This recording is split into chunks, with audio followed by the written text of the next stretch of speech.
dari PPATK yang disampaikan bahwa ada sekitar 500 sekian triliun uang PSN katanya. Itu mengalir ke politisi. Itu masuk dari kelompok yang kategori yang mana, Pak Bi? Beberapa waktu yang lalu kita pernah mengetahui ada OTT kan, komisionernya KPU pernah ada yang di OTT begitu. Artinya potensi itu bisa terjadi gitu. Menggambarkan peredaran uang yang ratusan triliun ini, saya khawatir praktek-praktek itu terjadi. Saat ini begitu perpolitikan kita buruk, kita membiarkan dominasi buruk itu menjadi rezim. Mana ada partai akan jadi lebih baik kalau sistemnya 2 hari orang bisa menjadi ketua begitu ya. Dalam hitungan minggu orang bisa menjadi cawapres. Padahal aturannya berbeda. Nah, sistem yang buruk seperti ini ya pasti akan menghasilkan rezim.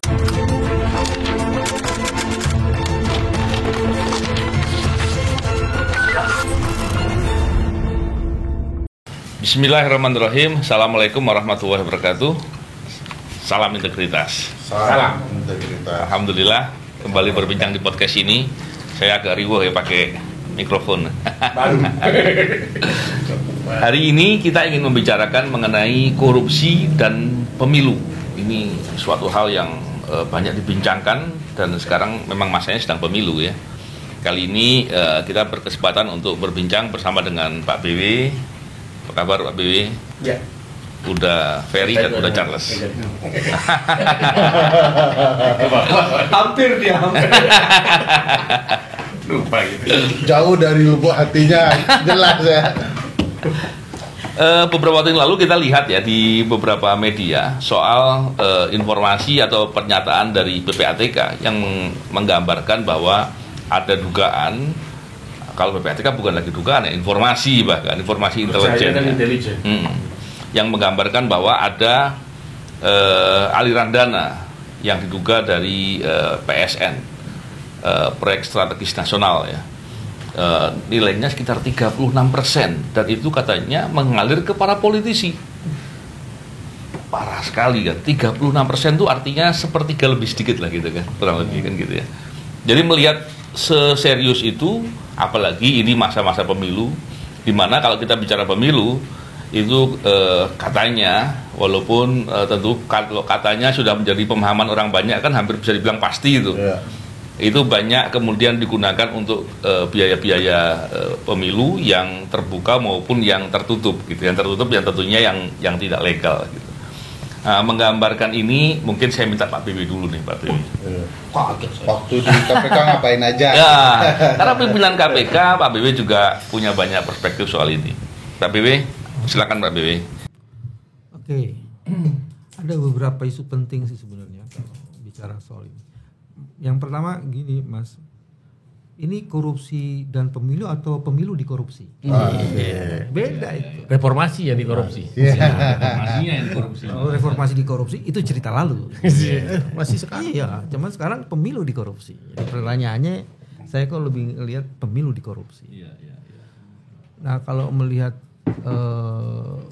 ini kan Mas, saya pakai ininya apa namanya anti korupsi ya. Kita ngelihat dalam proses pemilu ini biasanya putaran uang akan selalu banyak. Kenapa banyak? Menurut akal sehat sebenarnya karena memang dibutuhkan banyak biaya, sehingga putaran uang banyak. Tapi kemudian kalau ditelisik lebih lanjut lagi, sebenarnya bukan sekedar diperlukan banyak biaya, diperlukan banyak untuk memastikan suara bisa yang dapat banyak. Nah kayak gitu. Jadi politisasi suara itu. Kenapa seperti itu? Kalau ditarik lagi sosiologinya sederhana sekali. Banyak politisi kita atau orang-orang yang mau ikut dalam pemilu, dia tidak pernah dikenal, tapi ingin terkenal. Sehingga dia harus membeli suara itu. Kan seperti itu Mas. Itu sebabnya sekarang banyak korban kan, pohon jadi korban. Itu semuanya ingin dipajang muka-muka orang. Sebenarnya kalau dia dalam 5 tahun yang lalu sudah bekerja untuk mempromosikan dirinya dan akal sehatnya dia, kenapa dia pantas dan dimuliakan untuk dipilih, nggak ada masalah itu. Nah itu yang jadi soal. Tapi terus kan ada muncul lagi fenomena yang kedua, bahwa uang yang keluar itu atau uang yang hadir itu uang dari mana aja. Jadi saya konsentrasinya di uang. Yang paling umum itu adalah uang yang berasal dari APBN tapi tidak dimanfaatkan atau dipolitisasi seolah-olah itu uang dari persoalan personal. Itu yang umum terjadi. Tapi juga PPATK sudah mensinyalir ada kejahatan-kejahatan yang kemudian hasil kejahatannya itu dipakai untuk digunakan dalam proses pemilu ini. Makanya ada yang disebut dengan green financial crime. Itu uangnya dari sumber daya alam. Bukan greenflation itu. Oh, itu green inflation. Kamu ngomongnya udah salah. Enggak, saya dengarnya itu. Greenflation. Bukan greenflation ya. Terus mungkin pertanyaannya buru-buru. Iya. Ngomongnya greenflation, contohnya yellow jacket. Nah, itu jadi mestinya kan di Prancis lagi. Iya, green fashion. Green fashion. Jadi dari hasil kejahatan itu muncul dan itu ada presentasinya tuh, Mas.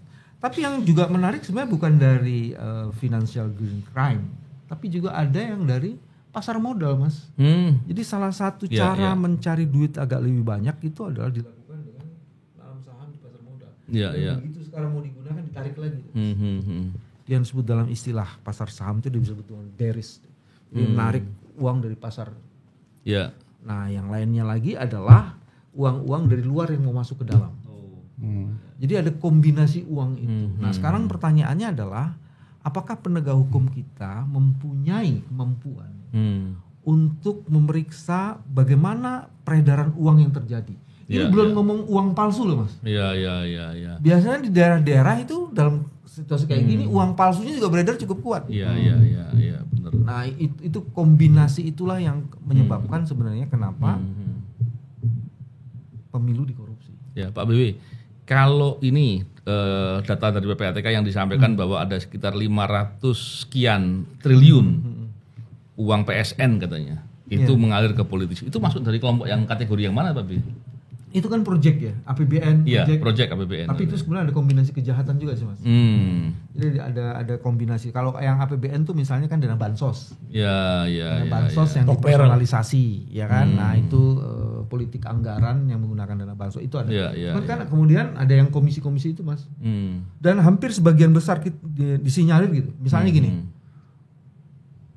Pemutihan kelapa sawit. Diduga akan masuk iya. pemutihan kelapa sawit. Yang 3 juta hektar itu yang di kawasan hutan ya. Pemutihan izin. Ya, enggak, bukan izinnya, Bos. Dia sudah masuk kawasan hutan terus keluar dari wilayah konsesi dia. Itu juga kabarnya masalah dendanya juga yang harusnya dibayar, tapi kan banyak yang bermasalah juga itu. Iya. Jadi memang kacau sekali dan nilainya besar sekali. Kalau bicara terkait dengan ini, udah Ferry. Bicara terkait dengan caleg ya, kan pernah ada tuh yang bilang bahwa untuk maju menjadi calon legislatif itu biayanya kurang lebih sekian, karena ada yang bisa estimasi itu 5-10 miliar. 5-10 miliar. Tergantung levelnya. Tergantung daerahnya. Tergantung ketidakterkenalannya. Nah, ya semakin nggak terkenal semakin mahal gitu ya. Dan kalau dihitung-hitung, kalau uang peredaran uang sampai ratusan triliun, ini kira-kira jangan-jangan apa yang terjadi itu jauh lebih besar dari itu. Dan bukan sekedar itu, saya khawatirnya begini. Bicara pemilu kan ada bicara pejabat KPU ya yang membuat kebijakan dan peraturan. Ada lagi pejabat yang tugasnya melakukan pengawasan. Dan ada lagi pejabat yang terkait dengan kebijakan-kebijakan lain yang kemudian bisa diarahkan untuk kepentingan paslon ya. Itu kan bisa terjadi. Saya juga khawatir kemudian ada praktek suap. Kan walaupun saya belum pernah lihat di berita-berita ya, tapi beberapa waktu yang lalu kita pernah mengetahui ada OTT kan, komisionernya KPU pernah ada yang di OTT begitu. Artinya potensi itu bisa terjadi gitu. Menggambarkan peredaran uang yang ratusan triliun ini, saya khawatir praktek-praktek itu terjadi atau akan bisa terjadi. Melihat dari praktek kecurangan dan hal yang lain itu seperti apa? Udah Ferry menggambarkan itu. Iya, pertama kalau uangnya dari ruang yang tidak sehat sudah pasti ada korupsinya kan. Bentuknya saja yang belum ditemukan. Betul. Misalnya kalau bentuk suap mungkin tidak sekarang, tapi setelah berhasil gitu kan. Jadi praktik-praktik itu sebenarnya dimulai dari cerita yang disampaikan Mas PW tadi. Kalau dikaitkan dengan pusat studi konstitusi kan soal demokrasi internal yang tidak sehat, pembiayaan partai politik, dana kampanye dan lain-lain. Mereka terjun dalam perpolitikan itu dalam fase yang tidak matang. Ini bukan soal tua muda ya. Memang mereka berpolitik dengan cara yang tidak matang. Kenapa bisa dibilang begitu? Karena mereka turun ke publik di saat pemilu, sehingga mereka membutuhkan dana besar untuk menarik simpati. Nah, kalau demokrasi internalnya hidup, sebenarnya orang-orang itu bisa bergerak jauh hari sebelum pemilu, membangun programnya, sehingga dia dikenal oleh publik. Tidak perlu nih alat peraga kampanye APK ini tidak diperlukan Mas sebenarnya. Ini kan politik biaya tinggi, tetapi mereka suka karena mereka memang tidak pernah bekerja 5 tahun belakangan minimal begitu ya. Sehingga akhirnya dipakailah cara uang yang bicara. Jadi uang yang akan menentukan bagaimana dia bisa dekat dengan konstituennya. Nah, untuk dekat konstituen ini kan ada tantangan ya. Aparat tidak lihat, pejabat publik tidak lihat, masyarakat lawannya tidak lihat dan segala macam. Konsekuensinya bagaimana orang itu tidak bisa lihat atau minimal pura-pura tidak lihat, ya bisa jadi suap begitu ya. Kita kalau walaupun bahasa konstitusinya proses penyelenggara pemilu itu dilakukan oleh suatu komisi pemilihan umum, tapi kita suatunya itu 3. Komisi pemilihan umum, Bawaslu, Badan Pengawas Pemilu, DKPP, Dewan Kehormatan Penyelenggara Pemilu. Nah, tugasnya sudah dibagi itu Mas. KPU di ruang sisi administrasi penyelenggaraan, mereka ngerjain itu. Bawaslu mengawasi. Dan mereka cukup lengkap dari segi peraturan untuk kemudian mempermasalahkan orang yang bermain dalam hal-hal yang tidak benar. Artinya aturan-aturan itu bisa menjangkau ya untuk melakukan tugas-tugas itu. Misalnya soal peredaran uang yang Mas Novel contohkan. Bawaslu bisa mengejar melalui laporan yang disampaikan PPATK ke mereka. Bawaslu itu kan punya sentra gakumdu tuh. Betul. Yang isinya polisi dan kejaksaan. Wah, kalau mau serius kena semua itu Mas. Tapi bisa bayangkan sampai sekarang nggak ada yang kena. Uangnya triliunan. Ratusan triliun malah. 500-an triliun lebih gitu ya. Bukan angka kacang-kacang gitu ya. Kalau Charles dikasih 1 aja udah sehat ya itu. Jadi udah berhenti bikin podcast. berhenti ikut podcast Mas Medan. Nah, ini yang tidak dilakukan oleh lembaga-lembaga ini dengan baik karena mereka sadar perpolitikan juga tidak sehat, mereka dipilih oleh mereka sehingga pengawasan uang-uang itu tidak terdampak. Jadi terus yang harusnya merespon siapa kalau begitu? Dulu kan ada KPK yang kita andalkan ya. Semenjak ya itulah Pak BW kalah dengan Pak Firly ya. Akhirnya KPK tidak menjadi tandem lain di ruang kemelut politik yang saling melengkapi satu sama lain.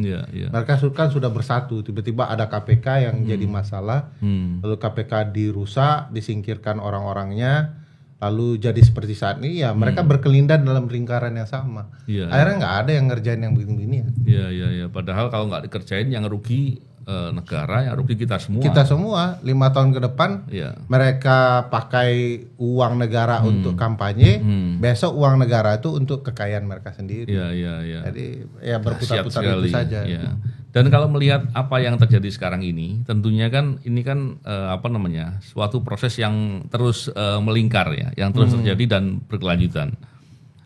Tadi yang digambarkan bahwa orang bisa jadi sebelumnya berbuat korupsi, hasil korupsinya dipakai untuk kepentingan politik hitam lah, saya pakai istilah itu mungkin ya. Dan bisa jadi kemudian dia juga mengambil uang dari bisnis-bisnis yang ilegal begitu, ataupun investasi-investasi yang ditawar-tawarkan begitu ya, untuk dengan cara-cara yang tidak benar. Ujung-ujungnya ngerugi kita semua, dan nilainya sangat-sangat besar. Udah Charles kalau selama di Pusaku nih, ini hasil penelitiannya seperti apa? Menggambarkan itu Dan apa yang bisa kita buat untuk itu mestinya? Dulu riset kita itu tentang demokratisasi internal partai. Salah satu yang kemudian kita gagas itu bagaimana kita merevisi undang-undang partai politik. Lalu ada proses kaderisasi yang kemudian lebih demokratis. Sehingga partai itu tidak hanya sekedar mencari orang-orang yang populer ya. Atau kemudian orang-orang yang berduit banyak. Yang betul-betul orang yang kemudian bekerja dan mengabdi di partai, berkarir di partai. Sehingga kemudian sempat juga ada perdebatan mau sistem terbuka atau tertutup itu. Tapi poin pentingnya itu adalah bagaimana kemudian proses demokratisasi internal di partai. Nah, yang menariknya itu adalah sekarang kita mungkin sudah sama-sama tahu ya. Tapi sekarang begitu kentara ya. Politik dinasti itu bukan hanya bicara tentang bagaimana persoalannya Gibran kemarin saja.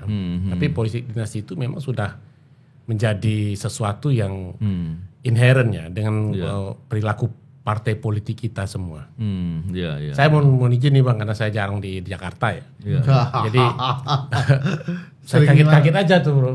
Ternyata ada anak-anak, misalnya ada anak Anies Mata, saya ketemu, nyalon juga rupanya. Ada di ujungnya ada Anies Mata. Saya nggak tahu apa Anies Mata ada. Kalau di Padang Irwan Prayitno. Irwan Prayitno misalnya, ada anaknya, ada istrinya, PKS loh.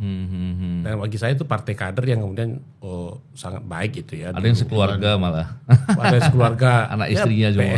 Partai Perindo misalnya kan. Bukan itu kader namanya.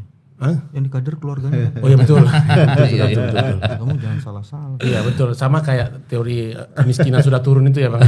Turun dari bapak ke anak itu. Bukan circle, trickle kan. Oh iya. Trickle and circle. Nah, tapi profilnya menarik tuh Bang. Semuanya itu jadi getter dan bukan hanya itu. Mereka juga dimodali. Nah, dan semuanya kan muncul dengan embel-embel yang kemudian tidak hanya bicara siapa dia begitu, tapi juga disupport dengan pembiayaan. Termasuk juga kemarin kan kalau kita mau sama-sama kritis sih ya, PSI yang kemudian menjadi partai salah input itu ya. Nah itu kan kemudian juga kan sempat juga menggaungkan ya sebagai partai anak muda, partai kartel, tapi juga terjebak dalam kartel itu. Makanya kemudian lalu apa harapan kita terhadap proses yang kemudian menguatnya politik dinasti di hampir seluruh partai. Jadi saya tidak hanya mengatakan satu partai saja. Ya kita memang harus melakukan pendidikan politik ke masyarakat. Nah, tapi problemnya itu kan memang kemudian adalah kita itu kan dihadapkan pada kondisi antara kondisi idealitas yang mau kita katakan tolak uangnya gitu ya. Nggak ada orang yang mau nolak uang gitu kan. Itu kampanye itu pasti tidak akan berhasil gitu. Ya pasti tidak akan berhasil. Bahkan sudah diancam dengan neraka pun kan dengan fatwa MUI dan segala macam itu juga tidak berhasil. Nah, sebenarnya kalau saya meyakini ya bahwa penegakan hukum terhadap perilaku politik uang ini yang kemudian kita nggak mengalami kemajuan. Betul. Kalau pakai tagline-nya Muhammadiyah belum ada berkemajuan ya. Penegakan hukum terhadap praktik politik uang ini. Kenapa? Saya nggak setuju ya kemudian kita mengejar-ngejar masyarakat untuk mendidik menyatakan jangan terima uangnya, tapi si politisinya kita biarkan membagi-bagi dengan telanjang ya, dengan terbuka sambil melempar-lempar dan segala macam itu ya. Dan bagi saya itu yang mestinya ya kalau Bawaslu bekerja, saya titik berat saya memang kemudian Bawaslu harusnya bekerja ya. Perilaku seperti itu kan yang ditegur dikit lah gitu ya. Pak yang santun dong gitu ya, masa bagi bantuan kayak ngelempar untuk ngasih anak ayam aja gitu ya. Saya pagi-pagi itu Bang ngasih burung merpati saya lempar gitu. Nah, kabur dia. Tapi kalau saya kasih baik-baik, saya taruh padi itu baik-baik, baru dia datang. Nah, udah diajarin pendidikan ini ya, pendidikan politik barangkali. Udah dibiasakan begitu. Nah ini bukan politik juga, termasuk juga bagi-bagi uang kan misalnya begitu ya. Ini nggak ada kemajuan, termasuk juga penegakan hukum terkait dengan laporan dana kampanye. Mas Bey bukan bisa cerita ya. Sejak pemilu 99 sampai sekarang, apa sih kemajuan kita bicara tentang advokasi penegakan hukum dana kampanye?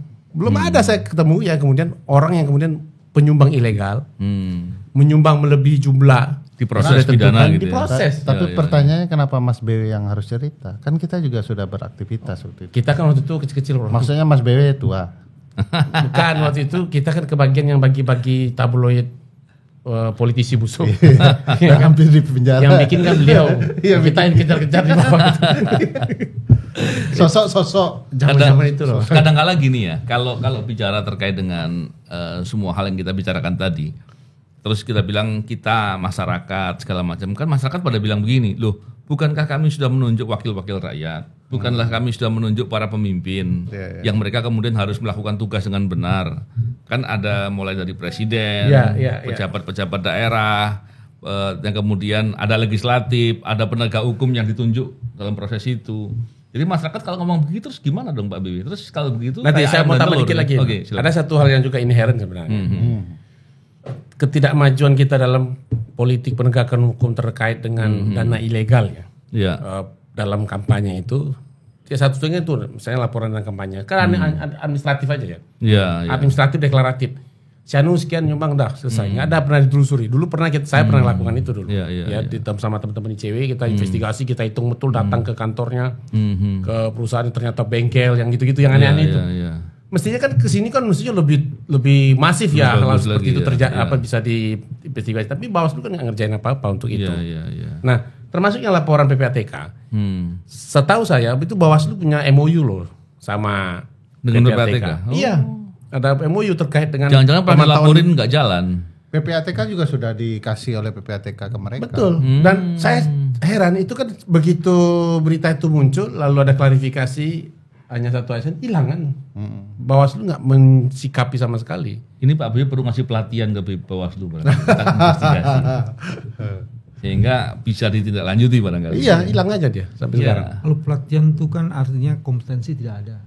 Kalau yang niat tidak ada terus latihnya gimana? Oh enggak, kalau sekarang mereka agak agak menolak untuk dikatakan menerima pelatihan itu. Oh gitu. Karena mereka udah merasa terlatih ya. Oh iya. Kan udah masuk rindam beberapa hari itu.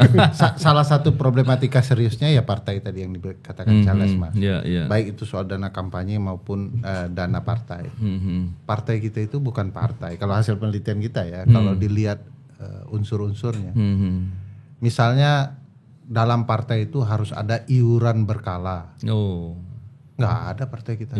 Satu-satunya yang mendekati adalah PKS sudah mulai mendekati soal iuran berkala. Masih fair, iuran berkala cuman yang terjadi kala-kala. Ya, sedekah, sumbangan tidak termasuk Mas. Iuran rutin itu ya. Harus iuran rutin. Kedua, tidak ada pemilihan yang demokratis di partai kita. Makanya saya waktu pernah di podcast Mas BW bilang, nggak ada partai kita, yang ada perusahaan keluarga yang disebut partai. Badan hukum. Yang dikasih badan hukum. Karena mereka itu, keluarga mereka itu. Jadi bukan partai milik kader partai Mas. Maka bekerjalah ini orang di kader-kader partai itu untuk kepentingan si pemilik modal saham di partai. Saya begini ya, saya kalau soal politik kan awam ya. Cuman saya menggambarkan begini. Dalam pemikiran saya seharusnya partai itu kan punya ideologi tertentu.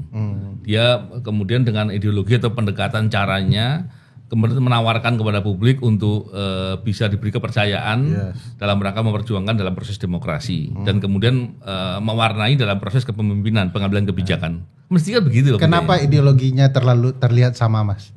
Ya karena perusahaan tadi. Semua perusahaan sama, ideologi cari untung. Iya, benar juga. Maka partai kita nggak ada basis ideologi. Siapa yang tertarik dengan nilai-nilai agama buat partai sehingga mereka dapat orang yang memperjuangkan aspirasi keagamaan mereka. Siapa yang tertarik dengan katakanlah nasionalisme, mereka buat partai berbasis ideologi itu orang tertarik nyumbang untuk partai supaya aspirasinya diperjuangkan. Partai kita sama sekali tidak ada, milik perusahaan. Waduh.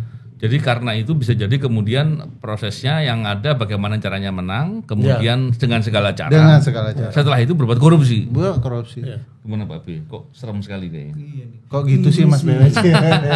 Ini jangan sampai menyeram-nyeramkan buat masyarakat itu. Jadi kita ya takut. Sebentar lagi dia diserang lagi dia. Jangan nakut-nakutin rakyat gitu loh. Saya juga mulai gemeter tadi. Udah beri cerita tadi. Ini yang paling menarik kan gini. Memang harus ada refleksi paradigmatik gitu loh Mas. Kalau kita melakukan pemilihan umum, sebenarnya apa yang mau dipilih? kalau kemudian calon yang mau dipilih itu misalnya tidak ada. Atau calon yang dipilih ini apakah benar bisa mampu menyelesaikan masalah 5 tahun kita ke depan. Jadi kan ada persoalan-persoalan seperti itu. Tapi saya mau balik gini Mas. Ini kan kalau dilacak tadi korupsi dan pemilu. Yang kita lupa diskusi itu di dalam proses politik dari lembaga pemilu itu juga ada korupsinya di pengadaan barang dan jasa ada juga. Betul. Itu yang tadi luput dari itu ternyata ada. Pengadaan kertas suara, terus alat-alat ini apa namanya kayak kotak segala macam ya. Jadi tinta, di pengadaannya. Terus kedua jangan lupa juga di partai juga. Ya, proses-proses korupsinya juga terjadi dalam penentuan-penentuan. Nomor urut bisa potensial terjadi kayak begitu juga. Jadi sebenarnya kemudian kita bertanya-tanya. Banyak sekali PR-nya Pak. Iya, Pak. Penentuan caleg kepala daerah, penentuan caleg, macam-macam kayak gitu kan. Tiba-tiba misalnya ada orang jadi cawapres gitu. Ya, catatan-catatan MK-nya itu bekerja gitu kan kemarin. Itu juga muncul kayak gitu kayak gitu.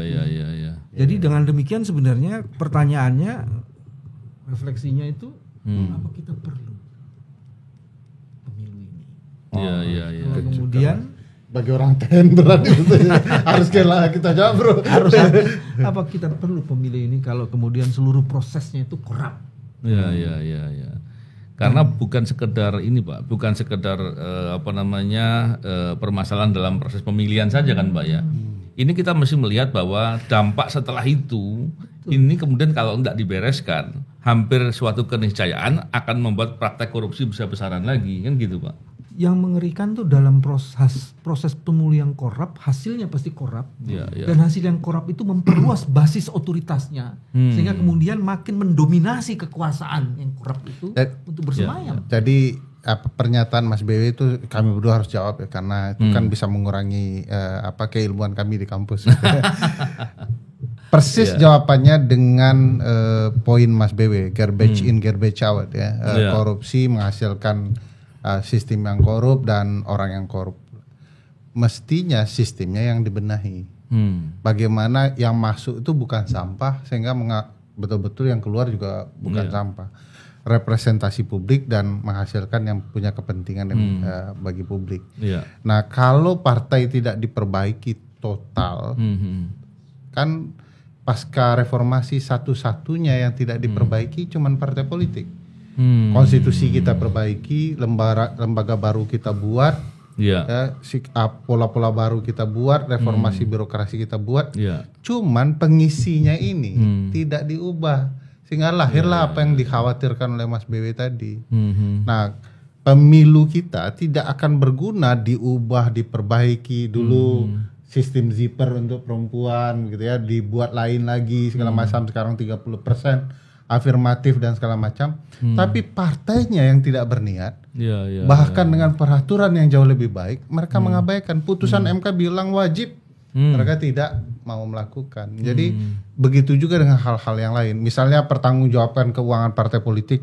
ICW itu menang berkali-kali agar partai transparan, nggak pernah dikabulkan dan dibiarkan gitu ya. Eksekusinya nggak ada ya? Nggak ada eksekusinya, padahal harusnya kena sanksi partai tidak dapat bantuan dana partai misalnya, disanksi yang tegas gitu. Persis apa yang dikatakan Charles, tidak ada ketegasan untuk menegakkan hukum dalam sistem perpolitikan kita.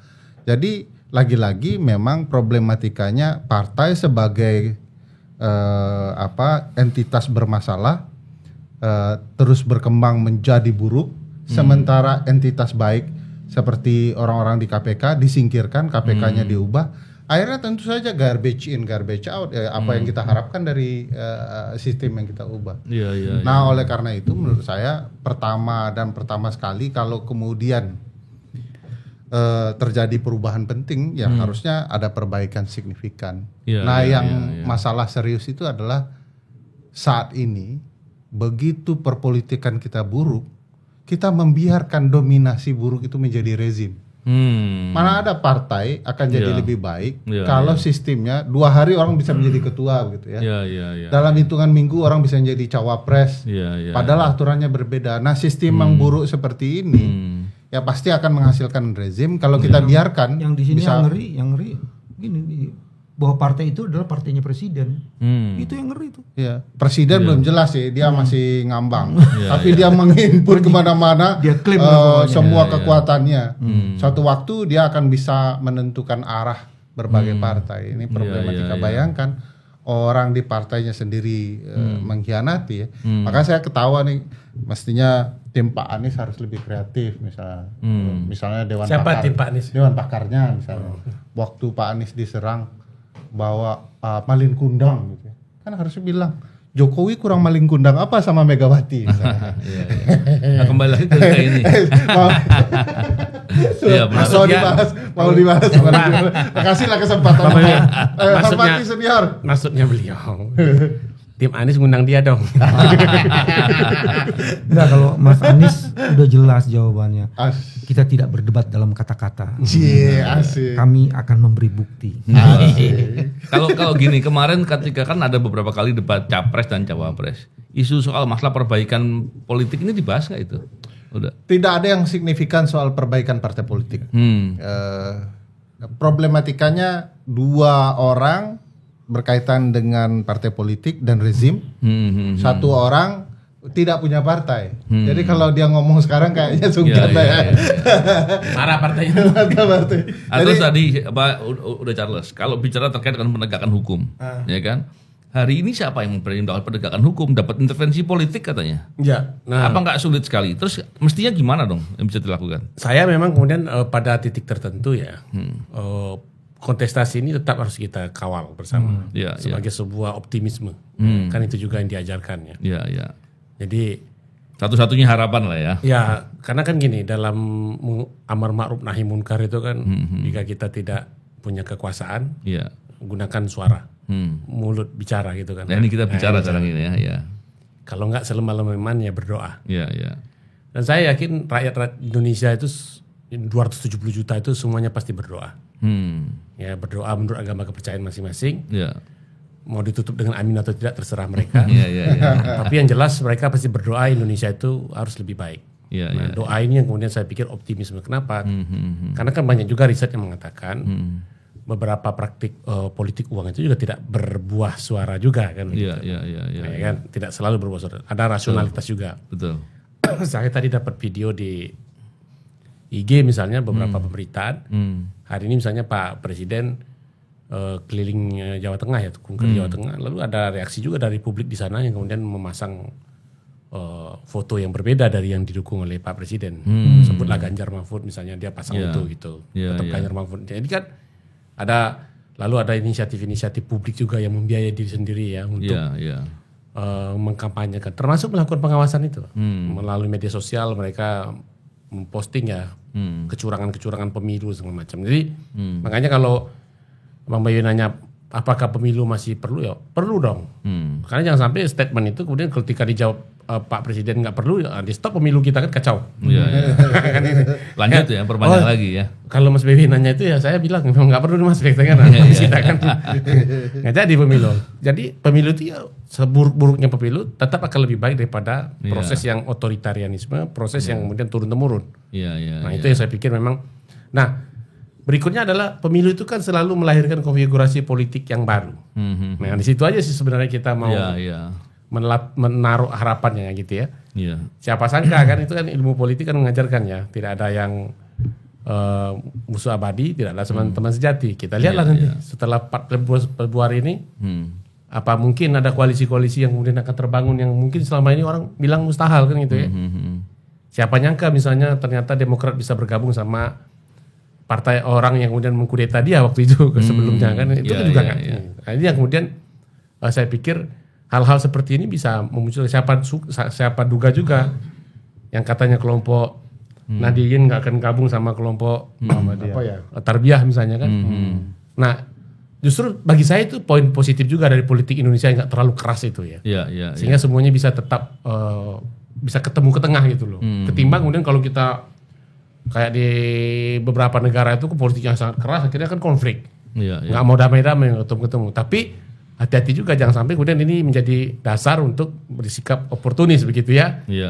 Yang kemudian dengan mudahnya pindah-pindah perahu gitu ya. Saya pikir itu nggak bagus. Tapi ini politik khas Indonesia yang saya pikir membuat kita agak sedikit punya harapan ya bahwa ya konsolidasinya itu bisa diselesaikan dengan pendekatan-pendekatan ya ala Indonesia lah seperti itu yang kemudian nggak ada yang betul-betul keras gitu, nggak ada yang betul-betul kanan, nggak ada yang betul-betul kiri.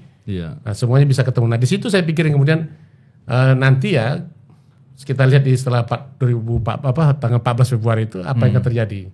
Ketika konfigurasi politik berubah, kan pasti kan turun ke bawahnya juga berubah. Betul. Cara mereka berhukum pasti juga berubah. Sekarang itu kan menjadi agak berat nih. Karena dramanya kan banyak. Saya membayangkan kalau pemilu kita itu kemarin kayak pergeseran dari Pak SBY ke Pak Jokowi yang smooth gitu ya. Itu saya begitu indah rasanya pemilu 2024 ini. Tapi kan sekarang kan beratnya itu gara-gara banyak drama di proses yang kemarin ya. Apa dramanya? Ya kan sudah sering kita bahas juga di sini. Kalau dulu kan smooth. Drama asam sulfat gitu. Maksudnya Pak Jokowi cawe-cawe gitu. Iya. Sebenarnya mau ngomong itu sungkan waktu itu. Ya, cawe-cawe.